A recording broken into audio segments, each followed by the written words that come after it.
Jérémie, chapitre 15. L'Éternel me dit, quand Moïse et Samuel se présenteraient devant moi, je ne serai pas favorable à ce peuple. Chasse-le loin de ma face, qu'il s'en aille. Et s'ils te disent, où irons-nous? Tu leur répondras, ainsi parle l'Éternel, à la mort ceux qui sont pour la mort, à l'épée ceux qui sont pour l'épée, à la famine ceux qui sont pour la famine, à la captivité ceux qui sont pour la captivité. J'enverrai contre eux 4 espèces de fléaux, dit l'Éternel. L'épée pour les tuer, les chiens pour les traîner, les oiseaux du ciel et les bêtes de la terre pour les dévorer et les détruire. Je les rendrai un objet d'effroi pour tous les royaumes de la terre, à cause de Manassé, fils d'Ézéchias, roi de Juda, et de tout ce qu'il a fait dans Jérusalem. Qui aura pitié de toi, Jérusalem? Qui te plaindra? Qui ira s'informer de ton état? Tu m'as abandonné, dit l'Éternel, tu es allé en arrière. Mais j'étends ma main sur toi, et je te détruis, je suis las d'avoir compassion. Je les vanne avec le vent aux portes du pays. Je prive d'enfants, je fais périr mon peuple, qui ne s'est pas détourné de ses voies. Ces veuves sont plus nombreuses que les grains de sable de la mer.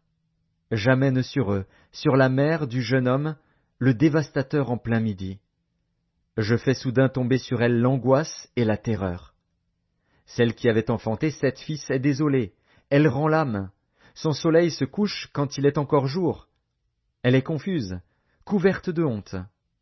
Ceux qui restent, je les livre à l'épée devant leurs ennemis, dit l'Éternel. Malheur à moi, ma mère, de ce que tu m'as fait naître, homme de dispute et de querelle pour tout le pays. Je n'emprunte ni ne prête, et cependant tous me maudissent. L'Éternel dit, certes, tu auras un avenir heureux. Certes, je forcerai l'ennemi à t'adresser ses supplications, au temps du malheur et au temps de la détresse. Le fer brisera-t-il le fer du septentrion et l'airain? Je livre gratuitement au pillage tes biens et tes trésors, à cause de tous tes péchés, sur tout ton territoire. Je te fais passer avec ton ennemi dans un pays que tu ne connais pas, car le feu de ma colère s'est allumé, il brûle sur vous. Tu sais tout, ô Éternel. Souviens-toi de moi, ne m'oublie pas, venge-moi de mes persécuteurs. Ne m'enlève pas, tandis que tu te montres lent à la colère. Sache que je supporte l'opprobre à cause de toi. J'ai recueilli tes paroles, et je les ai dévorées. Tes paroles ont fait la joie et l'allégresse de mon cœur, car ton nom est invoqué sur moi, Éternel, Dieu des armées.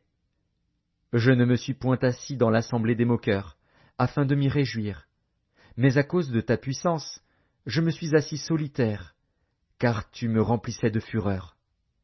Pourquoi ma souffrance est-elle continuelle? Pourquoi ma plaie est-elle douloureuse, et ne veut-elle pas se guérir?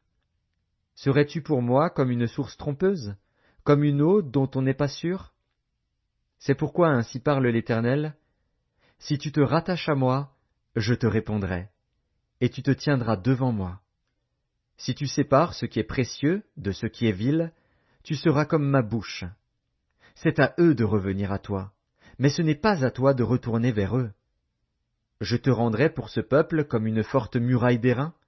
Ils te feront la guerre, mais ils ne te vaincront pas, car je serai avec toi pour te sauver et te délivrer, dit l'Éternel. Je te délivrerai de la main des méchants, je te sauverai de la main des violents.